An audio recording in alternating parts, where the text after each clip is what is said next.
다니엘 세일의 특별 새벽 기도의 14번째 날, 드디어 새 일회의 두 번째 일회, 특세의 3분의 2를 지나고 있습니다. 우리 여전히 이렇게 선포하실까요? 신앙의 한계를 돌파합시다. 성장의 한계를 돌파합시다. 인생의 고점을 찍읍시다. 축복의 고점을 찍읍시다. 이제 슬슬 패자부활전을 이야기해야 할 시점인 것 같습니다. 여러분, 이런저런 이유로 피치 못하게 특세를 빠지신 분들이 조금 있으시는데, 올해는 패자부활전을 패자부활전을 몇 번까지 할까 막 궁금하신 분들이 있잖아요. 특세 완주 선물은 뭘까 슬슬 물어보시는 분들이 계시는데, 여러분, 이번에는 제가 고민을 하다가 기독교는 부활의 종교이기에 모든 약한 자들을 다시 부활시켜야겠다라는 생각이고, 예전에는 좀 빡빡하게 했거든요. 근데 이번에는 3번까지, 할렐루야, 3번까지 패자부활전에 임할 수 있으심을 기억하시고 많이 살아나시는 분들이 계세요.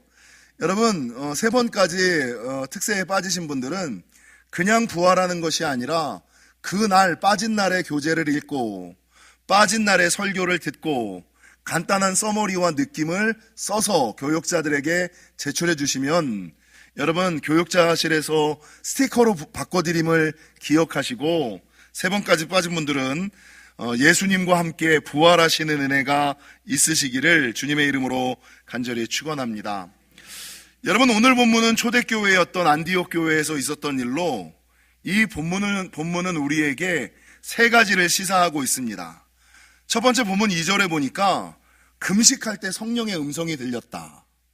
언제 하나님의 음성이 들리느냐? 금식할 때 성령의 음성이 들렸고, 금식할 때 성령의 음성을 분별했고, 금식할 때 성령의 음성에 순종할 수 있었다. 금식하고 있으니까 하나님의 음성이 들리는 거고요. 금식하고 있으니까 이게 마귀의 소리인지 하나님의 소리인지 분별할 수 있는 거고요. 금식하고 있었으니까 주님이 말씀하시는 것에 즉각적으로 순종할 수 있었다. 이게 첫 번째. 여러분, 두 번째, 오늘 본문은 뭐라고 증거하느냐? 하나님의 일을 감당하기 위해서는 사람이 필요하다. 요거를 얘기하고, 세 번째, 여러분, 사람을 세울 때도 3절, 초대교회는 그냥 사람을 세운 것이 아니라 금식하며 사람을 세웠다라고 성경은 증거하고 있습니다. 여러분, 왜 초대교회는 사람을 세울 때 세움을 받는 사람만 금식하는 것이 아니라 세우는 사람까지도 금식했을까? 아니, 내가 요번에 안수집사로 임직받으려고 하는데, 내가 권사 장로로 임직받으려고 하는데 세움받는 사람만 금식하면 되지, 아니 투표하는 사람들까지 오늘 본문 초대교회 안디옥 교회는 금식했다고 성경은 증거하고 있거든요.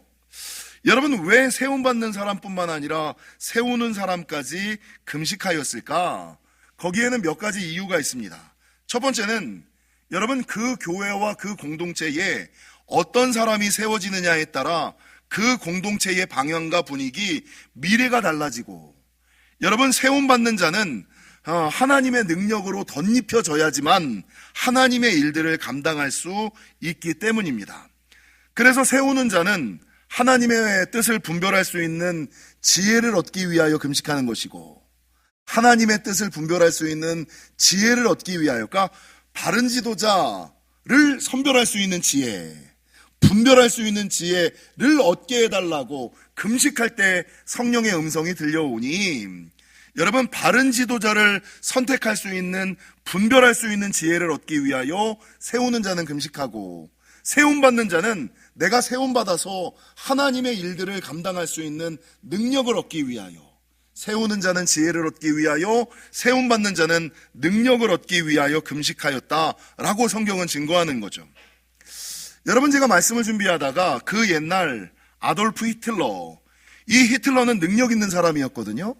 근데 이 히틀러가 독일의 수상 총리가 될 때는 민주적인 절차에 의해서 선출이 됐어요. 능력 있는 사람이니까. 독일을 이끌 지도자라는 평가 속에서 능력 있는 사람이라서 민주적인 절차를 통해 수상과 총리의 자리에 올랐어요. 근데 문제는 일단 권력을 잡은 후에는 민주주의 제도를 무시하고 독재 체제를 구축하여 제2차 세계대전과 홀로코스트라는 비극을 초래하는 사람으로 전락해버렸어요. 능력 있는 사람을 민주주의라는 선거라는 바른 절차를 통하여 세웠는데 비극을 불러왔어요. 반대로 미국의 아브라함 링컨은 여러분 실패의 사람이라는 것을 저와 여러분이 너무나 잘 아시죠.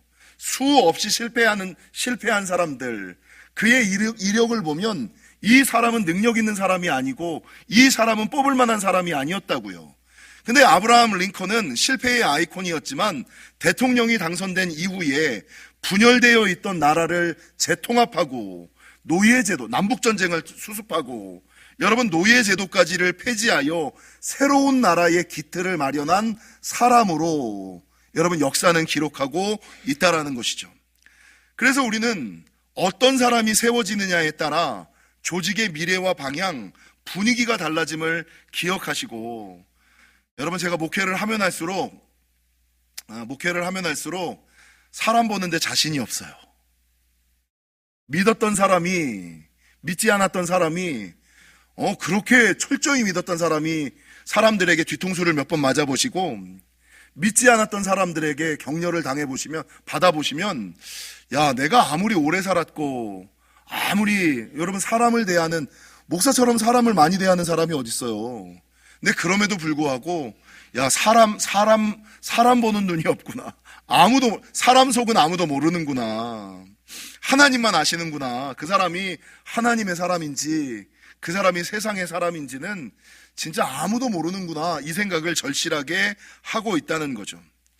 그래서 여러분, 사람을 세울 때는 세우는 자나 세움을 받는 자 모두가 하나님 앞에서 하나님의 뜻을 분별할 수 있는 지혜를 달라고 세우는 자는 금식하며 기도하셔야 되고, 세움받는 자는 하나님 감당할 수 있는 능력을 주시옵소서, 지혜와 능력을 위하여 기도하며 나아가셔야지 된다.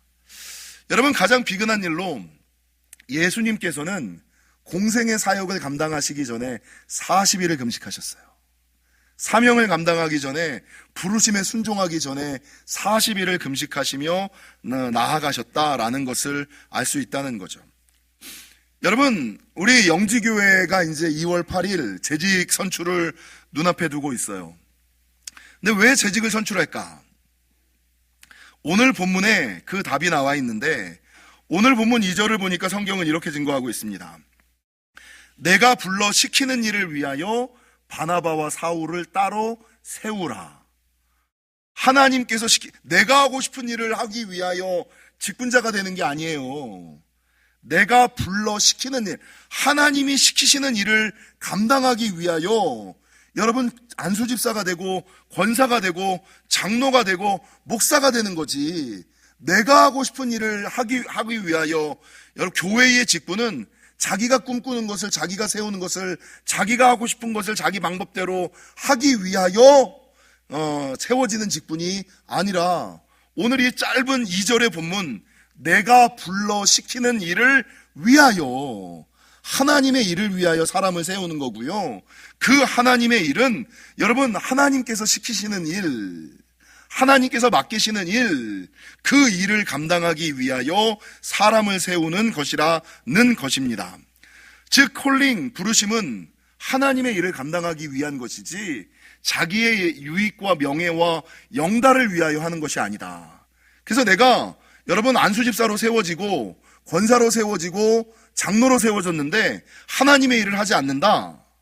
그러면 여러분 하나님의 일을 하지 않을 거면 오히려 축복보다는 하나님의 추궁이, 조금 더 말하면 하나님의 저주가 더 커요. 그러니까 아예 내가 안수집사가 아니고, 내가 아예 권사가 아니고, 아예 장로가 아니면 하나님의 일을 좀 안 해도 그러려니 해. 근데 기름 부음 받아 영지교회 우리 교단의 안수집사, 권사, 장로는 여러분 안수받아서 세워지는 자리잖아요. 안수라는 것은 기름 부음이고 구별이고 성별되어지는 것인데, 안수받은 자가, 구별되어진 자가, 하나님의 부르심을 받은 자가 하나님을 위하여 아무런 일을 하지 않는다? 그럴 때는 오히려 하나님의 추궁, 그러니까 내가 하나님이 맡기시는 일, 내가 하고 싶은 일이 아니라, 내 스타일이 아니라 하나님의 방법으로 하나님의 일을 감당하고자 하실 분들만 여러분 임직을 받는 게 좋습니다. 그게 그 이후의 삶에 하나님의 음성이 끊임없이 들려오고 하나님의 축복이 부어지는 일이지, 그 자리에 불러서서 여전히 나만을 위하여, 여전히 내 가족만을 위하여 신앙생활을 할 거면 아예 임직받지 않는 것이 좋다. 여러분 아시는 것처럼 에스라 8장에 에스라는 하나님께서 포로귀환이라는 사명을 맡겨주셨고, 이스라엘 백성들을 예루살렘으로 안전하게 귀환시키기 위한 사명을 받은 그 순간 제일 먼저 뭘 했냐면 사명 감당을 위한 금식 기도를 했다. 에스라도 하나님께서 부르셨을 때 그 부르신 사명을 감당하기 위하여 먼저 금식 기도하고, 예수님께서도 굳이 금식하실 이유가 없었던 예수님께서도 하나님께서 맡겨주신 사명을 감당하기 위하여 40일 동안 먼저 금식하고 나아가셨음을, 그래서 여러분 하나님의 사람들은 하나님의 일을 감당하기 위하여 세우심을 받는 거고, 하나님의 사람을 세울 때는 그 옛날 초대교회 안디옥 교회처럼 세움받는 사람만 금식하는 것이 아니라 세우는 사람들까지도 교회가 함께 금식해야 사단이 틈타지 않고 여러분 어려움이 당하지 않는, 그래서 세우는 자는 분별할 수 있는 지혜를 달라고 금식하며 기도하시고, 세움받는 자는 감당할 수 있는 능력을 달라고 금식하며 기도하셔서 이 안디옥 교회가 이 일을 통하여서 하나님의 교회로 부흥 성장하는 놀라운 역사, 조그만 안디옥에만 있는 것이 아니라 여러분 유럽과 전 세계에 퍼지는 교회의 근원, 축복의 근원지가 되었음을 기억하시고, 이번 우리 영지교회 재직선출도 사람을 세울 때 그냥 하지 마시고 세우는 자나 세움받는 자나 금식하며 나아가셔서 안디옥 교회처럼 성장의 한계를 돌파하는, 마귀의 장난을 물리치고 성장의 한계를 돌파하는 우리 영지교회가 되시기를 주님의 이름으로 간절히 축원합니다.